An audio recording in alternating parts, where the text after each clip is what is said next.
High বন্ধুরা, কেমন আছো সবাই? আশা করছি সবাই ভালো আছো। তো চলো আজকে আবার একটা আমাদের বড় ব্লগ শুরু করছি। তো তোমরা আমার সাথে থাকো, পাশে থাকো, আমার চ্যানেলটা সাবস্ক্রাইব করো আর আমার ভিডিওটা সম্পূর্ণ দেখো। তো চলো আমার জীবনের একটা আমি তোমাদেরকে গল্প বলে শোনাই এই কাজের মাধ্যমে।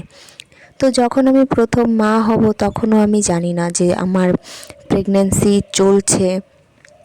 তো গেছিলাম বাবার বাড়িতে, সেখান থেকে আসলাম।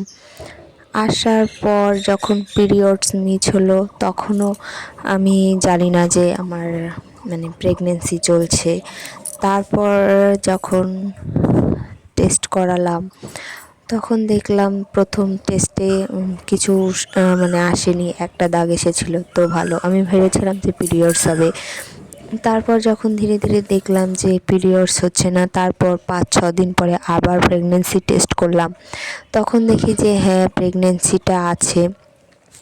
তারপরে 2 মাস 3 মাস কেটে গেল। বাপের বাড়ি থেকে ফোন করছে যে আয় কিছুদিন বেরিয়ে যা। তো আমার যাওয়া হয়ে উঠছিল না। আমাদের বাড়িতে তখন কাজের চাপ চলছিল, তার জন্য আমি বাপের বাড়িতে যেতে পারছিলাম না। আর আমার একটু একটু খুব খারাপ লাগতো, মাঝে মাঝে খুব ভয় লাগতো। হঠাৎ করে আনপ্ল্যানিং প্রেগন্যান্সি হলে যা হয় আর কি। তো সেরকমই চলছিল, লাইফের কিছু কিছু জিনিস বদলে গেল, খাওয়া দাওয়া বন্ধ হয়ে গেল, কিছুই খেতে পারছিলাম না। তারপর হচ্ছে যে প্রায় তখন 1.5 মাস চলছিল, হ্যাঁ 1.5 মাসই হবে। তখন কি হলো, হঠাৎ করে এত জ্বর সর্দি আসলো যে কোনো কিছুই না খেতে পারতাম না। ভাবলাম যে ঠিক আছে, জ্বরটা চলে গেলে হয়তো সব কিছু আবার ঠিক হয়ে যাবে।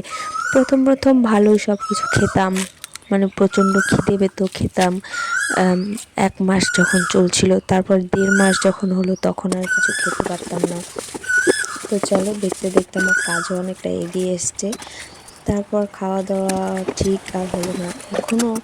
এখনও যে প্রেগন্যান্সি চলছে, এখনও পর্যন্ত আমি ঠিকঠাক ভালো করে খেতে পাই না। এই জল ঢেলে খাচ্ছি, এটা দিয়ে খাচ্ছি, ওটা দিয়ে খাচ্ছি, মাছ মাংস পেঁয়াজ রসুন কিচ্ছু খেতে পারছি না। এরকম প্রেগন্যান্সি চলছিল।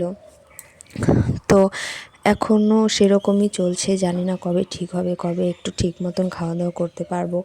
তো সবাই একটু প্রে করো যাতে আমার বেবিটা ভালো ভালো হয়, যেই আসুক না।